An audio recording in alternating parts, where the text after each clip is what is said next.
let's talk about your narcissistic mother and gaslighting and what it sounds like, what it looks like, and what you can do. If you are new to my channel, this channel is all about narcissistic mothers and how to heal, specifically for daughters, but anyone who has a narcissistic mother may benefit. What is gaslighting? Gaslighting is emotional manipulation. So gaslighting is covert and it is subtle, and it is used by narcissistic mothers. They tend to use this the most, and it's hard to spot. Your mother tries to convince you that what you're remembering is wrong, that your perception is wrong, that you may not be understanding what she's saying, that you're not interpreting the situation that's going on between the two of you correctly. How does your mother gaslight you? It could be because she saw this growing up and this is just the way that the family of origin interacted. It doesn't mean that it's okay. Narcissistic mothers tend to use this in a very toxic and manipulative way because they want to preserve their sense of self and they want to stay in control. In order to do that, they gaslight you. They use this behavior. And the reason why is because they think in black and white, right? So there could only be one winner. So who's going to win? Is it going to be them or is it going to be you? So of course, they're going to try to prove you wrong and distort your reality by saying that what you're thinking is wrong, what you're feeling is wrong, or you didn't think that way,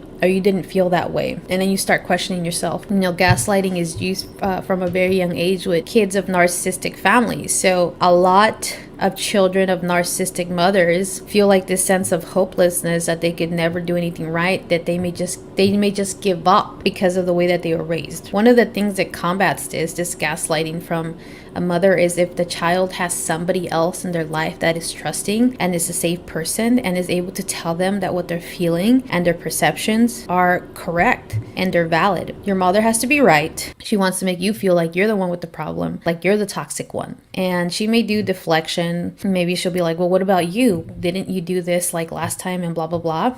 Or she might deny it, say that never happened, that you're being too sensitive. She may shift the blame. So she may say things like, I would have never said that if you didn't do this or that, or blah, blah, blah. Or she may change the subject and pretend like what you said didn't matter, or stonewall you, just like walk away while you're having this conversation. If you grew up in a narcissistic family, you are very susceptible to gaslighting, unfortunately, because guess what? Most times narcissistic parents use gaslighting from a very young age. And you know what doesn't help is that you don't feel like you're good enough. So that makes you even more susceptible to being gaslighted because you don't feel like you're worthy. You don't feel like you're good enough.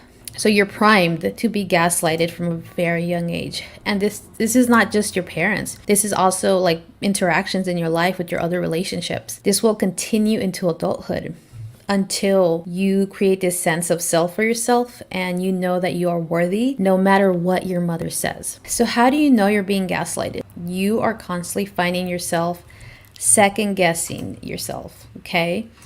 You ask yourself if you are being too sensitive or if you're being too much, or if you're making a big deal out of things. I get this all the time in my inbox. People will say like, my mother says all these things about me, but maybe I'm just like making a big deal about things. That is just a clear and telltale sign that she's being gaslighted. You may feel disoriented and confused around your mother. You may feel confused. You always find yourself apologizing to your mother even when you did nothing wrong.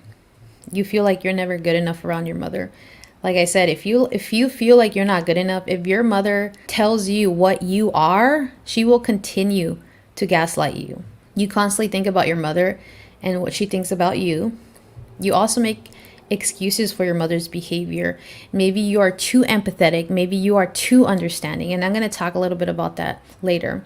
And you may also struggle with making simple decisions. There may be things that you don't say around your mother because you know she's going to say something about them, or she's going to try to distort reality, or she's going to make you feel like you're the one that's wrong. You may think about all the wrong things you've done before your mother gets to tell you. You feel like you can't do anything right around your mother, and you may feel hopeless with a lack of joy in your life. You may also feel really guilty. You're full of guilt. This is very common with daughters of narcissistic mothers. And you find yourself like you're constantly defending yourself. You're constantly reactive. And if that's not enough, when you are gaslighted, especially if it's on an extreme level too, you could develop physical symptoms. Like the sinking stomach, the tight chest usually starts like in mild gaslighting. You know there's something wrong. But daughters of narcissistic mothers tend to ignore their body because they were taught not to actually like see what's going on with their body. So this is something that they need to learn. It's a skill. So the first physical symptoms are usually like a sinking stomach, a tight chest, a sore throat. Eventually it goes into intestinal difficulties. You may have issues, you may have constipation, you may break out in hives, you may get migraines, heart palpitations, shortness of breath. So all these things could happen if you're being gaslighted. And gaslighting can get progressively worse. So especially if your mother uses this tactic all the time with you. So it could go from mild, right? Where she mentions maybe an insecurity or maybe something that you didn't even know you had. And then you start thinking about that. You start second guessing yourself. You're like, you know, that thing that my mom said about me. So she planted that seed of doubt inside of you. She planted that insecurity.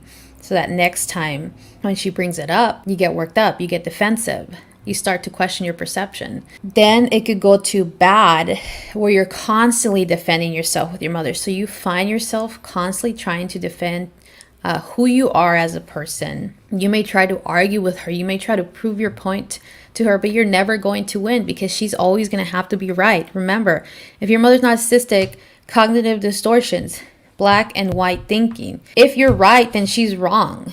And she cannot have that. So what is she going to do? If she's not gaslighting you, she's going to use something else. But if your mother's typical behavior is gaslighting, then she'll try to gaslight you. You go into this stage where you're trying to find ways to prove yourself to your mother, to argue your point, even though she's always going to be right, because in her mind, she's right. You're the child. And you're the daughter, you're the child, so you're always going to be wrong. She's always going to know better. And then at the worst end of gaslighting, you basically have given up. Many daughters are actually in this stage because, you know, or married children, because they've been gaslighted from a very young age, that they have basically given up, have allowed their mother to write their reality. They generally feel very hopeless. They feel numb maybe. It's hard for them to enjoy things in life. They may have other like physical symptoms, you know, like constant migraines, digestion issues, constipation, all of that. So if you feel hopeless, if you feel like you can't do anything right anyway, why bother? It could be because you have been gaslighted from a very young age.